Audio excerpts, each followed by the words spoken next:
To adjust the touch and hold time for your keyboard keys in POCO M8 Pro 5G, first of all, as you can see right here, if I press on, for example, S, I hold it, then it opens this symbol menu, so I can add or just change the S to different symbol.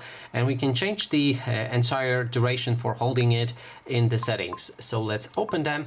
Then we can scroll all the way down, go to additional settings, enter language and input, then go to manage keyboard. Inside you can find Gboard, so click on it, then go to preferences and scroll all the way down to the bottom.